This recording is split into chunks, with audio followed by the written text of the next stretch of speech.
I think one of the things you said that's really good about Multibank is the local community aspect. Yep.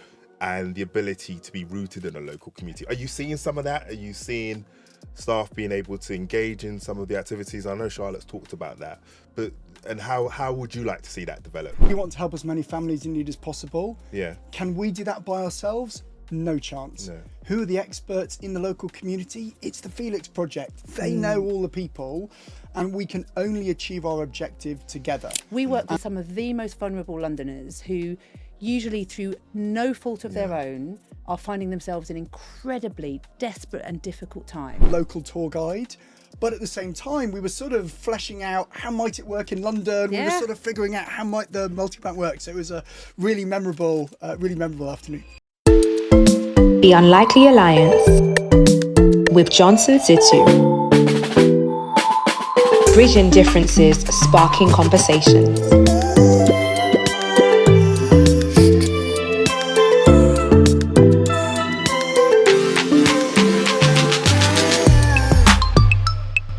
Charlotte, John, thank you so much for joining us on the Unlikely Alliance podcast. I'm really excited about today's conversation because, we get to talk about something exciting, but also I know that we will be able to explore both of your journeys, but also we're going to be talking about multibanks, but more about that in a second. Firstly, really pleased to have you, Charlotte. Charlotte is the CEO of Felix Project, a London charity tackling food waste and hunger with a background in the voluntary sector, including leadership roles, both in UK youth, Step Up to Serve. She brings extensive experience to her mission and ensuring that we are supporting and addressing and supporting young people. John, thank you for joining us. John is a UK and Ireland Amazon manager, a role that he has had since 2020. He joined Amazon Fashion in Europe and has been a director of Amazon UK media business. Prior to Amazon, he worked for Homebase and Bain & Company. Thank you so much for both joining us. I wanted to start, and I know we'll get a real opportunity to talk about how you've worked together, but I wanted to start about both of your journeys. I wanted to understand your journeys. What inspired you to embark on your professional career that you've... And I'll start off with you, Charlotte.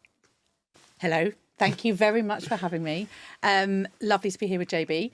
So what inspired me I always think it implies that there is a plan, right? Yeah. And there has never been a plan in my life around my career at all. I always feel like I am very much a gut instinct kind of person. Yeah. And I trust my instincts. And therefore, my kind of career journey, whilst it started in Whitehall and working under the then Labour government, shows how long ago it was, tragically how old I am. Had amazing opportunities, worked for Harriet Harman. We're sitting in her old constituency here in South London. Was the most amazing boss who gave me so many incredible opportunities and such an empowering boss. And from there, did a lot of work working with the voluntary sector who would come in and lobby us around all sorts of different issues. I ended up doing lots of work around children and young people in Whitehall. And from there, just absolutely loved seeing the inspiring role that young people can play in society.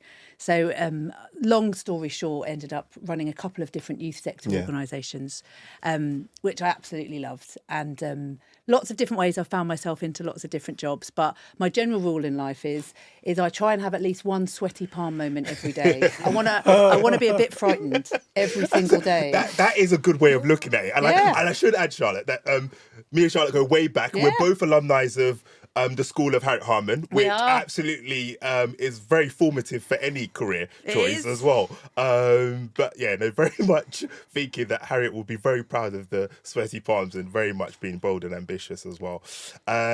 John, what inspired you? And I know we've talked about your career in Amazon, but what inspired your journey? Well, first of all, thank you very much for having me. Equally excited to be here, Charlotte, with you. So when I left uni, I didn't know what I wanted to do. Yeah. And there was this career of management consulting that became apparent to me, and it meant you could work on lots of different problems and small teams, and it was amazing working for Bain for about 8 years.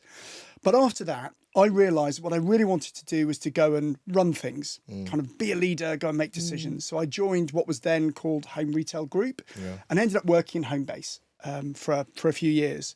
And I joined Amazon about 14 years ago. And I spent a lot of my time in commercial roles there, both here and in the US. And about 5 years ago, became the country manager. And when I became the country manager, I had this sort of light bulb moment. We were talking about it earlier, but I was at a fancy dress party and someone came up to me and they said, "What do you do?" I said, "Oh, I work for Amazon."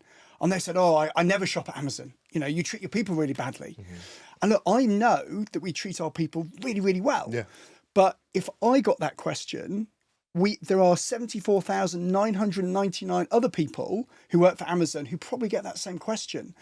So while my day job is running the business, making sure that every customer who comes onto Amazon.co.uk gets a really good experience, I also have a broader responsibility, which is to make sure that 75,000 people feel proud about what we're doing. And when someone challenges them in the pub, at home, wherever that is, they can say, actually, I am feeling proud about being here and because I know we're having a really positive impact. So I wanted to pick up on that because that sense of, and that actually came across in both your journeys, that sense of wanting to work in a particular space that goes beyond yourself, whether it be in politics, whether it be in business, whether it be a light bulb moment where you say, actually, there's more to this than just myself. What do you think sparks that moment? Is it a particular experience? Is it something you recognise, or is it something you've just kind of evolved into? You talked about the fancy dress part, but was there other moments as well, particularly for you, Charlotte? Oh God, I have them. I'm really lucky, right? I work in one of the most inspiring jobs there is in the world, running the Felix Project. But I've actually felt really lucky. I've had that in every job I've ever done. Yeah. And so I think as long as you have a couple of things, right? One, which is you know what your purpose is. Yeah. And I've always come back to this thing of being really lucky to be working jobs where I've got really clear purpose. And therefore, it's really hard not to be massively energised and have those like light bulb moments or things where you just think, God, aren't I lucky? I literally jump out of bed every morning wanting to come to work, knowing that I'm making a difference, doing something positive. And some of that is around the impact and some of it is around the purpose, but most of it is around the people. Like, I get to work with awesome humans like JB, like incredible food partners, like brilliant colleagues, like fantastic volunteers, like the richness of all of those different sorts of people who make the community that makes the Felix Project so brilliant and impactful and magical is what makes it really special. It's people. It's whether it's people who are getting the food, it's whether people who are coming to Multibank, it's whether it's people who are, volunteering their time. It's incredible to see, like, it could feel really easy in a world that can sometimes feel pretty bleak to feel a bit depressed and disengaged. What I get to see is that human beings are good people. Most people want to do good in the world, want to make the world better. And so it's really hard not to be energized by that, by being part of solutions and thinking of your way out of problems rather than just sitting in the problem. Dare I say, that's something that's come up in a number of the episodes that we've recorded, that the ability to, to be honest, it's the reason for the podcast in the first place, the ability to draw on strengths of people from different backgrounds and different experience and being able to draw on that is so important. So how did you both meet? After you, JB. Well, I think we met less than 2 years ago. Yeah. I think my colleague Eugenie, who runs our impact team, said to me she was hosting our first Force for Good Day summit at Amazon, where we'd pulled in some charity partners and other speakers. And she said, I have met the most amazing person and you are going to really, really like her. That sounds about right. And it is Charlotte. And I still remember, said hello. And if you haven't already noticed, and you know Charlotte well, but I'm sure everyone who's watching can see as well, Charlotte is so optimistic, so positive, so full of energy.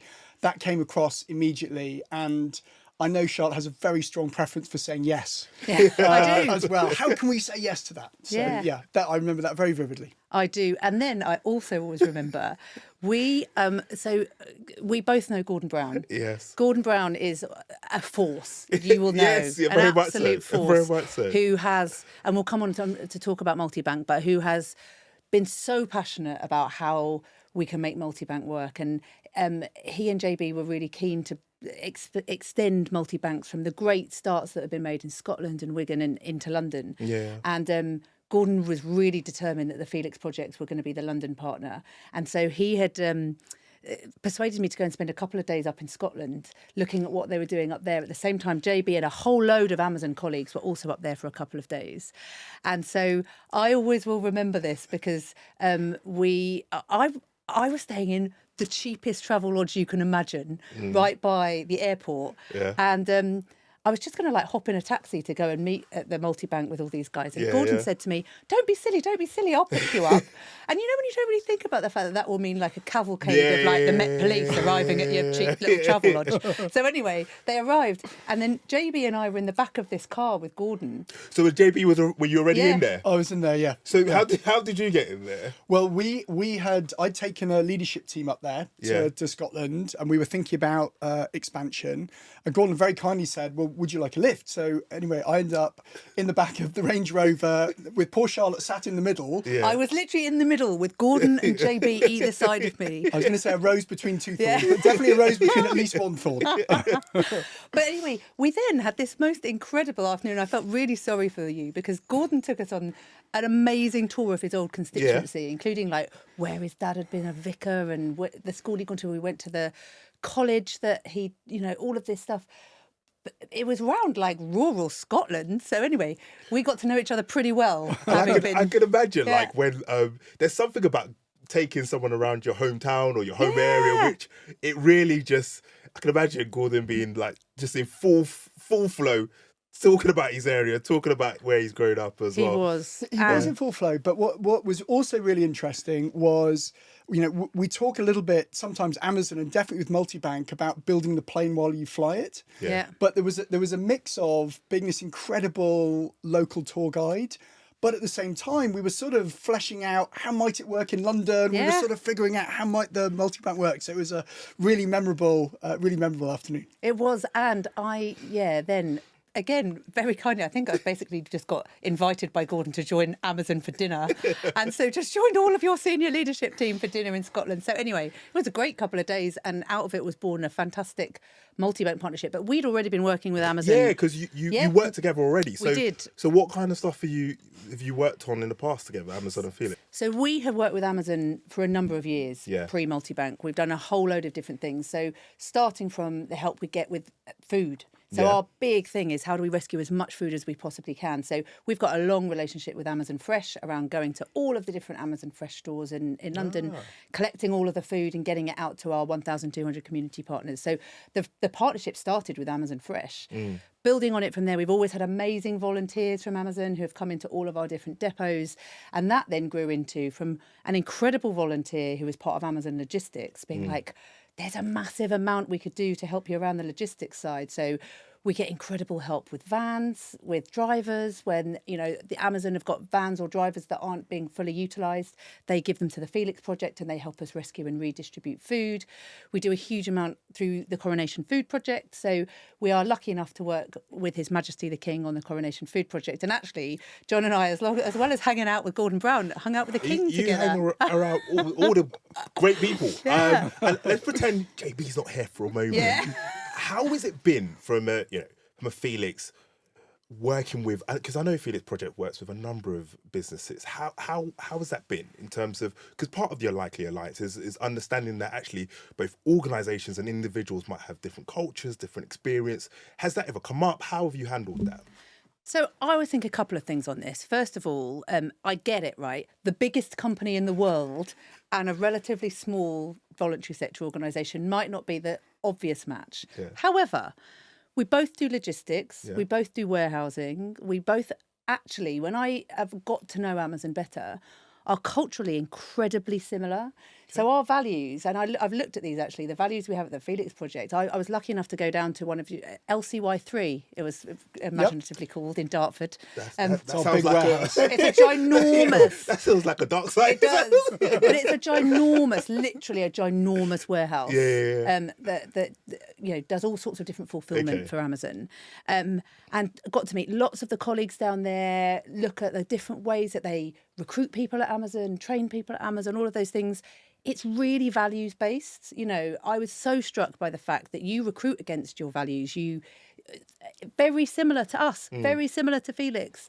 A huge amount of the health and safety, you know, health and safety is the top of the agenda for every single meeting we have at Felix. It's the thing. We have to keep people safe. We have to have food hygiene. You know, so many similar like ways we work. It's surprisingly more similar than you would think. Yeah. But also, I pride myself. We're only 10 years old at Felix, and even as we grow now, you know, we're on track to do up to 45 million meals this year. We want to always behave like a startup, and I really encourage that in everything we do at Felix, which is we also do a one-way, two-way door thing, which again very similar to you. What's a one-way, two-way door? If you're going to make a decision, if it's a two-way door decision, so you could go through it, and if you don't like it, you can come back. Okay. People should make that decision. Feel empowered to make that decision. If it's a one-way door decision, you go through it, and there ain't no coming back, then maybe we think about that a little bit more, and go through a different process to make that decision. Lots of these things, you know, I want us to feel plucky and courageous and risk-taking and all of those things. And actually, the more I've got to know Amazon, very similar, even though you're a ginormous, massive company. Yeah. So I've loved, JB's an awesome guy. Like, one of the reasons why I really genuinely, you know, the fact you're sitting here and doing this, I think speaks volumes about how much JB cares about the good Amazon does in the world. Yeah. But actually, his business, though a massive global company, really has a similar vibe to little old Felix in London. It really does. So we've heard it from Felix. How is it for Amazon? Well, Charlotte, thank you. And I think I need to bottle that get Charlotte to say. So I completely agree. I think the values are so similar. We talk about, even though globally we're something like 1.6 million employees, we talk about wanting to be the world's biggest startup. We want to have that mentality of, you know, really seeing opportunities and going after it. But the values are so similar. We talk about customer obsession. Yeah. So for us, that's things like making sure that every time a customer wants to buy a product, that they're able to have a brilliant experience. And similarly, I think for the Felix project, you want to make sure that the end beneficiaries, everything you do is pointed towards that very clear purpose. You're also, in addition to what you said, I think Felix is really data-driven. Yeah. And Amazon is very data-driven as well. And that's meant that when our teams get together, there's really clear purpose. We want to make a difference. Yeah. We look at the data, and we're really willing to try things. And what you talked about, like the reversible and the non-reversible decisions, I think is a really good example of how well the teams fit together. Yeah, certainly. That's something I'm definitely taking away, to be able to see how I can implement that in many places as well. And I guess there is something about that in terms of part of the Unlikely Alliance is actually how do both organisations, how do individuals learn from each other? And I think what's really been coming through loudly from this conversation is that actually this relationship has meant that both organisations have learned from each other, and also actually it's probably fair to say have started to share more and more values, if that's probably fair to say from the conversation. I've got to say, I was at Amazon's head office a couple of weeks ago, and I was in one of your kitchens, and there was pictures up all over the wall for one team of all of their volunteering at Felix, and they clearly loved it. Like, they got loads out of it. They did great team building. They felt really proud of being part of it. We do an amazing partnership down in farms in Kent, where we get people down there picking apples and plums and pears, and Amazon then do all the logistics free of charge to get it all back up to London for us, so we can feed school kids amazing organic fruit that would otherwise go to waste. Loads of your colleagues have been down, you know, or Amazon drivers who have helped go down there, whatever. They feel so proud to be part of an organisation, and that's aside from all of the multi-bank, you know, work that people are doing. So I think there is a great employee engagement angle that I think is great for Amazon, but also we're helping them make sure they're not wasting both food and non-food items that, for whatever reason, have become surplus, whether it's food at the end of the day at Amazon Fresh, whether it's returns coming back into Amazon or whatever. We work with some of the most vulnerable Londoners who, usually through no fault of their own, are finding themselves in incredibly desperate and difficult times. If there's a way, one, we're environmentally helping by putting stuff into the circular economy that would otherwise be going to landfill or to waste or not being used with quite so much social impact as we're able to make it have. We can we always say we squeeze every bit of juice out of the orange at Felix. If we can make sure we're getting it to people who genuinely are in need of that, or to community organisations like domestic violence shelters or homeless shelters, who are able to, because they're not paying for their food or whatever else, because we're getting it to them for free, are able to pay for another employability worker or whatever it is that helps those people out of that situation. That's an amazing thing to know that your business is part of. Yeah, no, and just reflecting on and turning to Multibank, I previously worked for Sadiq as an advisor, and I came across Multibank in that capacity. Yeah. And when you come across it, you think, why hasn't this happened before? It's like, but it's such a very useful way of being able to support people, a very good way of being able to support people, but sadly needed now more than ever as well. And you've talked about how Gordon Brown has played a pivotal role in both spreading it across the UK. Gordon and JB, to be fair. And I wanted to explore that a little bit more. So, how did the conversation develop about bringing it to London? Was it very much the data-driven approach of understanding how it worked in Scotland and Wigan and other areas? How did that process come about? Well, so it started back almost 4 years ago. Yeah. I received an email out of the blue from Gordon Brown. Okay. Obviously had to check it was genuine. And it was. And he said, I'm involved with a local charity. I live not far from one of your big warehouses or fulfillment centres. Could we meet up and see if there's an opportunity? So, of course, I said yes. Yeah. And we gave a tour and we walked around, and up in Dunfermline, we have one of our big return centres. And so we walked round, and organically this idea started to develop. And the idea of Multibank is really simple. All retailers have what you call surplus goods. Yeah. Perfectly good items that for whatever reason you can't sell. And charities know the people in the community who need them. And the idea simply connects the two. And it's really simple on the face of it. Yeah. But actually that model doesn't exist for non-food items. And this is why I just wanted to probe a little bit more. Why do we feel like it hasn't existed up till like fairly recent times? Do we feel it has been approached before? Do you feel it's just the conditions now? Why do you feel it's at this moment and over recent years it has been able to push on with this? Well, I do think the cost of living crisis means that people are acutely aware of what's going on in their communities, certainly living through COVID and all of the things that I think all of us saw. I think people are more aware of the challenges, and the cost of living crisis meant there's more people in need. But at the same time, there are lots of brilliant charities, and some charities do something a little bit similar. But the big difference here was, how do you take the surplus items and get them directly to the people in need? Whereas previously what lots of businesses will do is, like Amazon, we would give all of our surplus products to charities who'll sell them in a shop. And that's really good and valuable. We still do an awful lot of that. But you don't actually know what the impact is in the local community. And the insight here is you can have a really local impact by working with the experts who really understand the area and how to do that really well. I think another reason why it's so timely at the moment is the environmental side. I think a lot of people, as well as a lot of people struggling, are really aware of the fact that we are living in a world where we can't continue to produce things and then throw them away. And also it's becoming much more normalised, the kind of, whether it's vintage or, lots of different places where you would reuse things, right? So I think we are in such a crisis, both environmentally and also in the cost of living crisis. We came out of COVID, lots of people really struggling for lots of different reasons. So I think it's a double whammy, right? Yeah. It's the environmental side of that, really genuinely wanting to reuse and recycle and repurpose things, as well as making sure that the people who need them the most are getting them. Yeah, no, I agree. And even from my experience, so as a counsellor, we set up the Library of Things, which is basically a similar concept, which is, very much using our libraries and being able to encourage the circular economy, which was really important. And where do you see Multibanks being in the next 5 years? And the reason why I ask that is because I think there is a question about, both in terms of supporting the circular economy, but then also supporting people in need. Sadly, there is an ever-growing issue as well.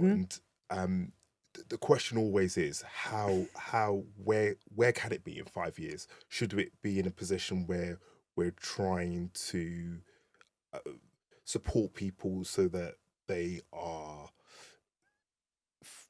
using multi-banks but not as much? Or how what's your view on how multi-banks should grow in the next 5 years or develop in the next 5 years? I always think whether we're talking about surplus food or other surplus items, we've got to be really clear. This is not the solution to poverty. Yeah. You know, money in people's pockets is how people move out of poverty. Yeah. And that's a whole other much bigger macroeconomic, challenge. What we are always really passionate about, though, is where there are items, whether they are food or non-food, and there's people over here who need them, goodness, shouldn't we be doing our absolute best to make sure we get those from there to there in the most efficient, effective, safe way that we possibly can? And so our commitment in London has always been, how we can do that in the greatest way we can, but also whilst doing that really effectively, build a community of people who come together who really care about it. We had 13,000 volunteers in London last year. 13,000 superheroes who give their time because they really care about addressing these issues, whether it's the environmental side or the social impact. Now, for me, multi-bank is exactly that, which is it's as much about community and hope and dignity and all of those things that it enables people to have, as much as it's about the environmental and social impact you can have. So for us, embedding multi-bank into what was already a pretty well-established distribution network in London through Felix. We already distribute to 1,200 charities all across London, supporting the most vulnerable people. Why on earth wouldn't we, alongside giving them food, be able to help those people with all of those other items that were also surplus, that will also stop them having to put their hand in their pocket when actually they're paying increased rent or mortgage, they're paying increased energy costs, they're paying increased, costs to get to work, all of those other things, those costs continue to go up. So for me, it's just around how we maximise the investment we've made into all of those bits of infrastructure by rescuing as much as we can in terms of the kind of both food and non-food. And so the growth for me is how do we work with other businesses who could be as committed as Amazon to this. Amazon have been an amazing partner in multi-bank. There are lots and lots of other businesses out there who aren't yet dealing with their surplus in the way that we know they could. I think that is a good challenge to set in terms of understanding that this is, and JB, you talked about this as well, this isn't just whether it be food, this isn't just household items. There's a number of sectors that could be going further in terms of supporting the circular economy. John, I wanted to ask about how relationship has developed for Amazon staff and particularly London staff as well. Yeah. I think one of the things you said that's really good about multi-bank is the local community aspect. Yep. And the ability to be rooted in a local community. Are you seeing some of that? Are you seeing staff being able to engage in some of the activities? I know Charlotte's talked about that, and how would you like to see that develop? Yeah, so our employees absolutely love multi-banks, and they get involved in a few different ways. So first of all, when a multi-bank opens, we provide a number of full-time staff for the first couple of years. And in fact, the people working at multi-bank are Amazon employees. Yeah. We also, when we set up the multi-bank, we send in our safety teams, our warehouse fit-out teams who make sure that we're operating at the right standards and they do all the refit. And then there are lots of other people around the business who are involved in some way. They might be developing the technology. They might be actually volunteering in their own time. And for all of those people, whenever you go and talk to them, they'll tell you, I love the fact we're doing multi-bank. It's such a brilliant thing. I grew up in this area around here, or I know people who've done this, or indeed we've had some people I know who are working up in the Tees Valley multi-bank who previously were beneficiaries of a similar initiative, and they really feel passionate about giving back. So I think people don't just want to work for a company. I think people want to work for a company that is seeking to do good, and certainly the people who I speak to about this feel really passionate about the impact that we're having in multi-banks. And I wanted to ask a question, because this is, this partnership is working well. Yeah. And part of a Likely Alliance is recognising, celebrating and highlighting and uncovering the stories of partnerships that are working well, which is really important. And I wanted to just delve a little bit more. Why do you think it's working well? more so than others? Because I know we talked about sharing values, but I imagine Felix has probably worked with organisations where it's probably not worked as well. If we can both think, and Amazon's probably worked with voluntary organisations and charitable organisations where it's probably not worked well as well. I'm not asking you to name any of them. Yeah. We could be here all day. But I wanted to ask you both, thinking about some of those examples, why do you feel this partnership has worked well? And, we've covered some of that, but I particularly want to ask in the context of where you've seen it not work well before. Go on, Jay. You go first, JB. Well, a couple of things. I think what our fault has been, historically, is we've done too many things. So when I took over the role as country manager for Amazon, we did an audit, discovered we were supporting 300 different charity initiatives, which is brilliant. People feel really passionately about supporting them. But if you went and asked employees, which charity initiatives is Amazon supporting, many people couldn't name any. Okay. And so we've needed to prioritise and focus. So one of the things we've done on our side is prioritise and focus. But the second thing, though, I think that's made it work really well is real clarity of purpose. Our goal is dead simple. We want to help as many families in need as possible. Period. That's it. Yeah. And it's innovative. And one of the reasons it's innovative is because for the first time, this is a model that enables someone like a teacher or a social worker or a healthcare worker to get a list of products that are available. They know the people who need them. And now they can go to their local multi-bank. They can get the items. So one of the first stories that really stuck with me was a victim of domestic abuse. Had to be rehoused at really short notice with a young family and left with literally the clothes on their back. The next day, their social worker was able to go onto the multi-bank to get a list of all of the things they wanted. So the bedding, the cutlery, the soap, the hygiene items, all that stuff. And the social worker could then go and pick them up from the multi-bank and get them. And that is what made a difference. So I think the clarity of purpose and the fact that it's different and you're helping this set of people, the individual practitioners, who otherwise they've not been able to go anywhere. Where does a teacher go to go and get support? And so I think that's been really powerful. We have also had great support from lots of businesses. And, people like Unilever or Ineos or businesses that you work with usually, or in most cases that we already work with, and they're really good at coming on board. But as Charlotte said, we love many more businesses to come on board because we think we can have a really massive impact. Yeah. I think genuinely one of the things I love about my job is the proper cross-sector collaboration. And I just think this is a great example. Sadiq has come in as the Mayor of London from the public sector and put his weight behind the Felix's multi-bank.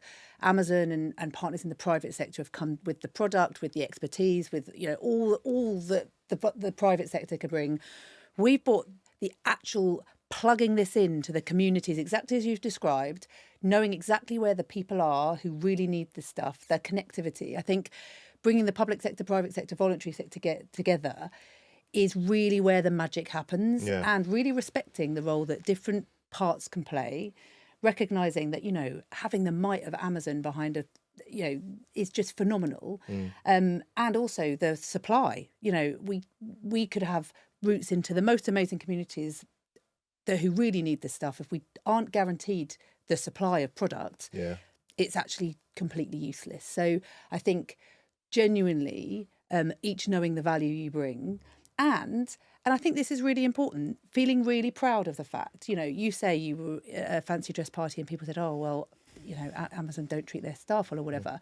I feel really proud to work with Amazon and to say it really loudly to anyone who will hear, because actually we can't do what we do without great partners in the private sector. And sometimes in the voluntary sector, and I've had this in a number of different jobs I've done, people think that the private sector are the bad guys. And I'm like, you do know that it's just human beings sitting on a different side of a table, right? They're not, in the same way I used to have it in working in politics. People would think that politicians are really bad people. And I'm like, these are just human beings.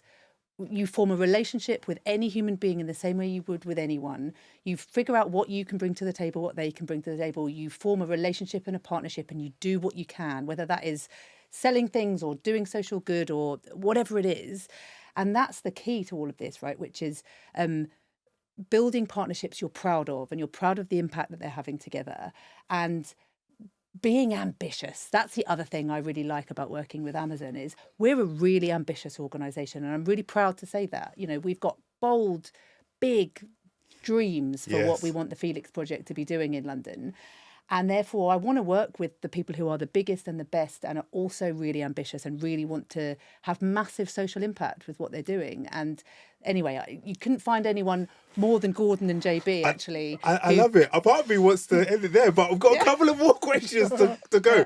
And, you know, I want to take a step back because partly why I asked that is because so much internationally, without going into too much detail, is about pitting one group against the other. And this could be professionally, this could be culturally, this could be background. And I wanted to both ask you both how you've navigated that, both in both your organisations, but also how you would like to see more organisations handle it. Because actually, so the political environment does often set the tone for both the third sector and also private sector as well. So it would be good to understand how you've handled it in your own organisations and, you know, how you would like to see other organisations handle it as well. I mean, the voluntary sector, though full of amazing people, is incredibly competitive. Yeah. Incredibly competitive. And so it's really hard, particularly when you're competing for funding or for contracts or whatever it is. It's really easy, I think, for the voluntary sector to compete. Yeah. And so there's a massive part that we try and do, whether it's now at Felix or in previous jobs I've done, which is just to figure out, you know, there's a lot of other people who you can collaborate with, who you can do even more social good if you actually become, you know, friends rather than enemies. And so there's just a lot about building trust. When I was in the youth sector, I was CEO of an organisation called UK Youth. Just a group of youth sector CEOs all just started going out to dinner with each other once a month. And prior to that, it had been quite a competitive landscape. And actually, we got to know each other, we built trust, we built relationships, and we started to really effectively collaborate. And we did joint conferences and we did joint bids, and we ended up actually merging some of those organisations. And actually it was all built on relationships and trust.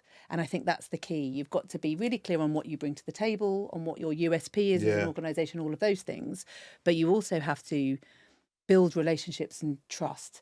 And one of the ways I've always done it is also just to show vulnerability at times. I don't think you have to always think that you're pitted against each other, therefore you have to just be this great, strong, we're always right kind of leader. I think showing vulnerability, or saying when you don't know something, or saying when you can't do something, or I had 9 rounds of IVF to have my children.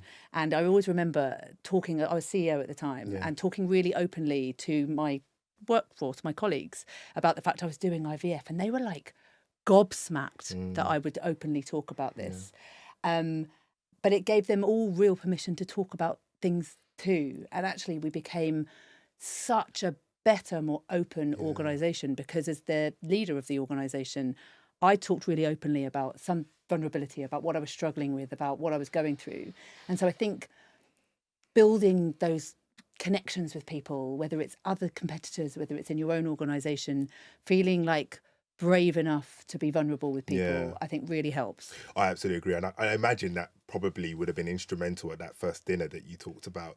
You know, it would have had, you know, the chief execs would have had to have been vulnerable to be able to get past that moment of having to trust each other. And actually I've seen the best unlikely alliances are moments in which both parties have taken a moment to be vulnerable, and also to just say, actually, back to the point around clarity of purpose, be able to say, we've got this shared clarity of purpose.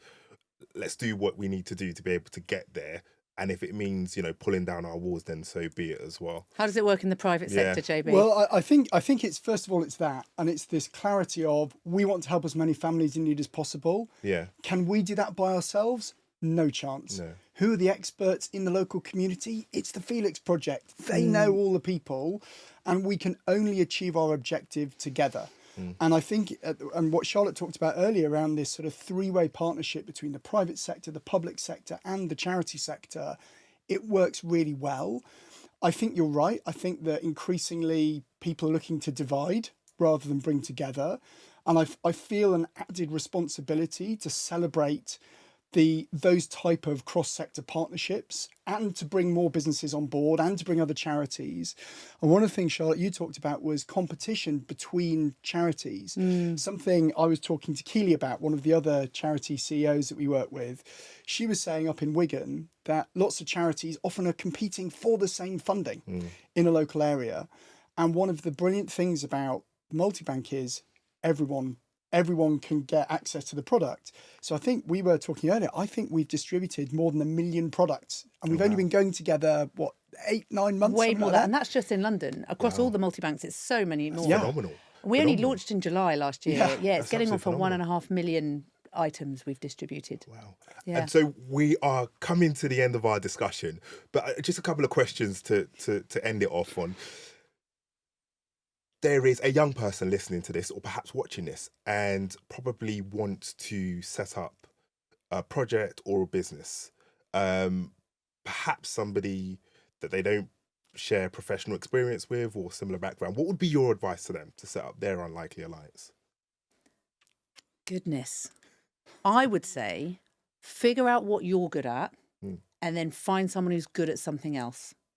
Really good. I think it's often easy to be drawn to people who are quite like you or who have or similar skills to you or whatever. That's not how you're going to grow a great project or a great business. You're going to grow a great project or a great business by finding someone who brings something different to the table. So look for an unlikely partner. And I would add 2 things to that. First of all, be clear what your goal is. And that person who's got different skills, make sure that they are also passionate about that same thing. So find this common purpose, but different skills. The other thing I'd say is you've got to be resilient. The first person you write to is probably going to say no. Yeah. And you're going to have to go back and you're going to have to get used to getting passionate and using your spiel and going again and trying again, because it's hard to do this. But if you can get it right, it is so rewarding. And have fun. Have fun. I like that. The thing I always think everyone misses in the equation of success is the joy and enjoy the fun. Enjoy it. Enjoy it. You'll have to spend a lot of time doing it, so enjoy it. I know this is the moment you've both been waiting for. It's the moment every guest waits for, which is what karaoke song will illustrate your unlikely alliance? Because we know that music is the best way to bring people together. Sure is. So who wants to go first? Do you want me to go first? So I had 2 thoughts on this. My first, which I thought JB would not appreciate, was I was going to do I've Got You, Babe by Sonny and Cher. And then I was like, this might be a bit too familiar. But I did like that, they say that love won't pay the rent. And I was like, but Amazon help us pay the rent. Yeah. Like, there's quite a lot in the partnership. I really liked it. But then I was like, I think JB will think it's a bit weird if I ask him to be Sonny to my Cher. So instead, I was thinking The Carpenters' We've Only Just Begun was going to be my song. Because we're right at the beginning of a multi-bank journey, a journey I know that we are going to build on with Amazon Fresh, with Amazon Logistics, with all of the work we do. So I'm going for The Carpenters' We've Only Just Begun. Really good choice. JB. Brilliant. Well, I've got 2. So my first one is Give a Little Bit. Yes. Now, originally recorded by Supertramp. Okay, yeah. But last year, thanks to the amazing generosity of Simon Cowell, we released a single at Christmas, which was to raise money for the Multibank. And the difference with this version is that it's a duet between Callum Scott and Leona Lewis. And so I encourage everyone to listen to it. It's amazing. I thought you were going to break out in song. You're very lucky that I didn't. I was going to say, if I'm expected to be Leona Lewis here, just to be clear, this would be a disaster. I thought you were teeing it up for that. Surely. Definitely, you've obviously not heard me sing. So anyway, it's a brilliant song, and partly it was to raise money for Multibank, but it also talks about the fact that everyone should give a little bit, and now is the time to share. So that's one. But I also love, and it, by the way, is a karaoke favourite, Don't Stop Believing by Journey. I think it's really important to have that vision and have that faith and say every day we're going to get better and have a big impact. It's also a belter of a song to do for karaoke. It's absolutely. Charlotte, John, it's been a pleasure. Thank you so much for joining us on the Unlikely Alliance podcast, and hopefully see you again soon. Thank you, Johnson. Thanks, Johnson. The Unlikely Alliance with Johnson Situ. Bridging differences, sparking conversations.